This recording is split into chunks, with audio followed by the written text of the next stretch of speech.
La comisión denominada Pueblos Andinos, Amazónicos y Afroperuanos, Ambiente y Ecología aprobó el dictamen para pretender establecer el marco regulatorio sobre el plástico de un solo uso y los recipientes o envases descartables de poliestireno expandido para alimentos y bebidas en el territorio peruano. Las comisiones son grupos de trabajo integradas multipartidariamente, donde se realiza un exhaustivo estudio de los proyectos de ley para encontrar un consenso entre los grupos de parlamentarios.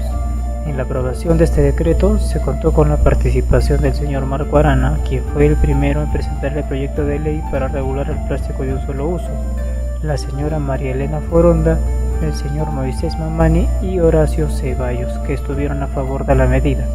Por otro lado, el señor Pedro Olaechea, Juan Carlos del Águila y María Melgarejo estuvieron en contra de esta moción. Plásticos de un solo uso, ¿qué y cuáles son? Se cuenta con una gran variedad de plásticos: bolsas, tapas, vasos para batidos, café, bolsas de snacks, caramelos, botellas de agua, globos, cañas, fajitas o popotes, como prefieras llamarlos. Además, los envases comúnmente conocidos como envases de Tecnopor, que van desde vasos, platos hasta recipientes con tapa, inclusive varillas para globos y también aplicadores de tampones. El proyecto de ley número 2248 del 2017 fue presentado el 12 de diciembre de ese mismo año y cuenta con un dictamen aprobatorio el 12 de junio del 2018. Cuenta la historia que el plástico tuvo sus inicios en Estados Unidos por los años 1860, cuando se ofreció un premio para quien pudiera sustituir el marfil que se usaba para fabricar bolas de billar. John Giat ganó el concurso inventando el celuloide, que a su vez dio origen a la industria cinematográfica. Consecuentemente, y después de 47 años, en 1907, Leo Baekeland inventa la baquelita. Fue la primera sustancia plástica totalmente sintética y nombrada así en honor a su creador.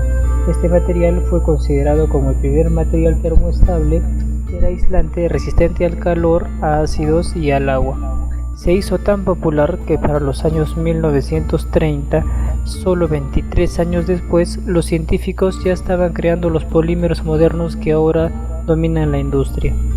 Se necesitan 4 pasos para poder concluir con la fabricación de un plástico.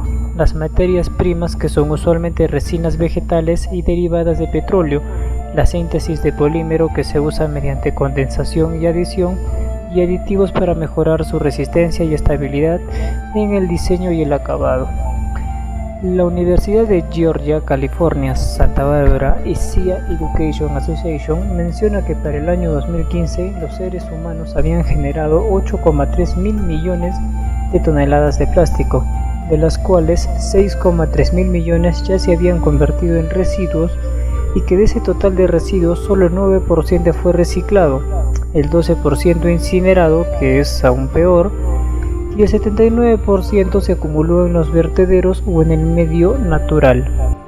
Además, revelaron que en el 2010 8 toneladas métricas de plástico entraron en los océanos. Para darnos una idea, se necesitarían 266.666 tractos para llevar todo el plástico al mar, teniendo en cuenta que cada uno de ellos llevaría 30 toneladas en promedio. Ahora bien, si de pronto la producción de plástico comenzó su auge y creció a ritmo acelerado desde 1930, en el lapso de 1950 a 2015, solo en los últimos 13 años, hemos producido la mitad de todos los productos plásticos, es decir, que nos hemos vuelto más plástico dependientes con el pasar de los años.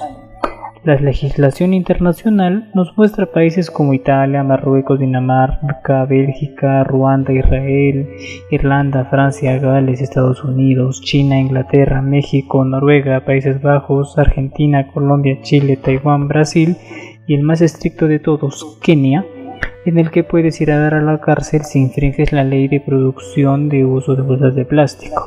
Las medidas son variadas, desde prohibir su uso, comercialización, fabricación, importación, disminución de grosor, mayores impuestos al plástico, prohibición absoluta, uso de biodegradables, oxofragmentables, oxobiodegradables e hidrodegradables.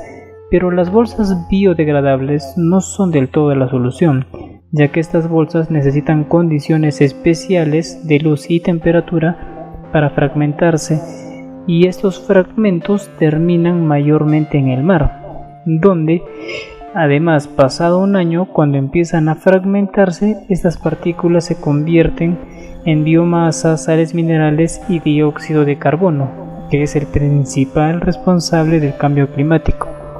Inclusive, algunos hongos o bacterias que ayudan a descomponer estas bolsas oxofragmentables y oxobiodegradables generan metano, que es aún más letal que el dióxido de carbono.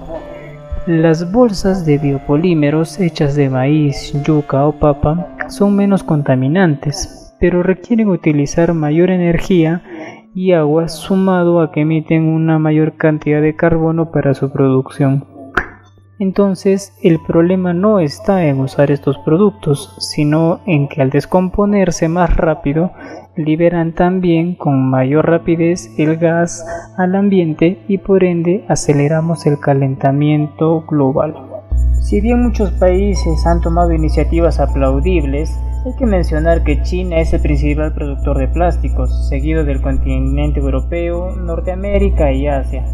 Dentro de Europa, Alemania es el productor de un 24.9% de plásticos, Italia con un 14.3%, Francia detrás con un 9.6%, Reino Unido con un 7.7% y España un 7.4%, según señala Greenpeace en sus archivos datos sobre la producción de plásticos.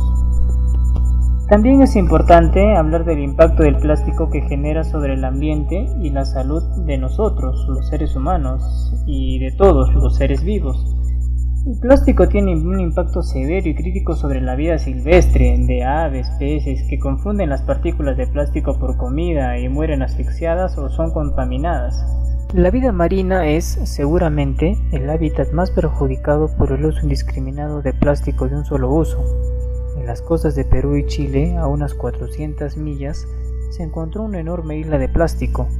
La basura plástica hallada fue un 25% botellas y cestas, y dado que en el trayecto para llegar hacia el mar sufren descomposición, gran parte de este plástico llega convertido en microplástico. Consecuentemente, consumimos algunos de estos animales contaminados y afectamos nuestra salud.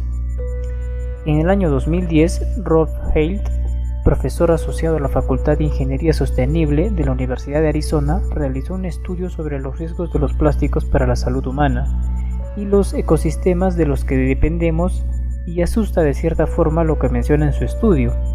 Concluye que la ausencia de controles adecuados para el estudio de los resultados de salud, como la exposición al plástico, es un fenómeno global, y la búsqueda de los sujetos no expuestos para la comparación es casi imposible. El bisfenol A o BPA y aditivos como el DEHP han sido reconocidos desde 1940 como un producto químico de alteración endocrina que interfiere con la función hormonal normal del ser humano. Los plásticos componen 7 grupos de reciclaje numerados del 1 al 7. Personalmente se ha revisado productos que se comercializan en el país y algunos de ellos tienen el indicador del tipo de plástico, mientras que otros no, simplemente contienen un símbolo de reciclaje. El bisfenol A o BPA no se encuentra presente en los tipos de plásticos 1, 2, 4 y 5. Estos tipos de plásticos son usados para fabricar envases de alimentos y bebidas, vasos, platos desechables. Por citar algunos ejemplos, tenemos envolturas para mayonesas, salsas, aderezos, refrescos, agua, productos lácteos, detergentes, shampoo, cloro, aceite para motor, tuberías de uso minero como HDPE.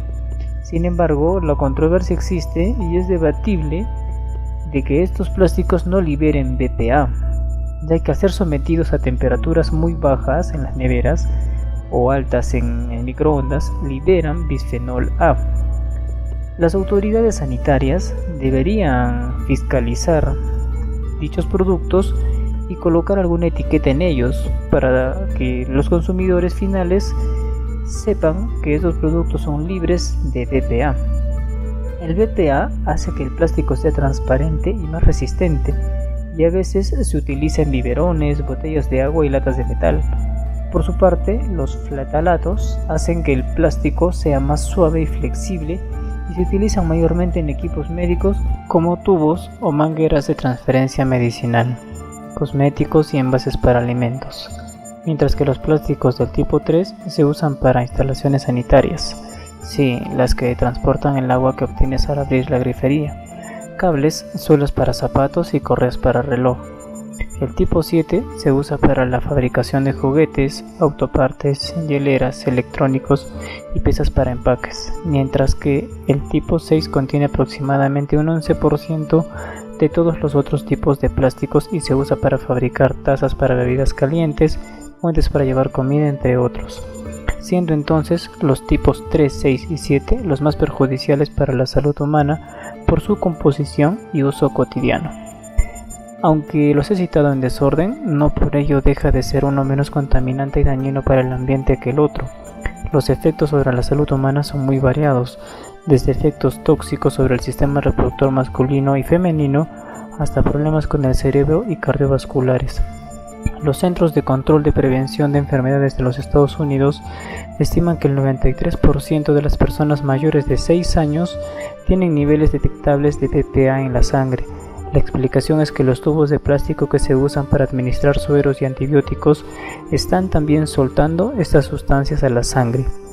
Y así encontramos muchos otros estudios que reafirman lo anteriormente mencionado y dejan el mismo sin sabor al terminar de analizarlos. Regular el uso de plásticos no colisiona ni contraviene regulación alguna de las diferentes legislaciones, por eso ya se han regulado.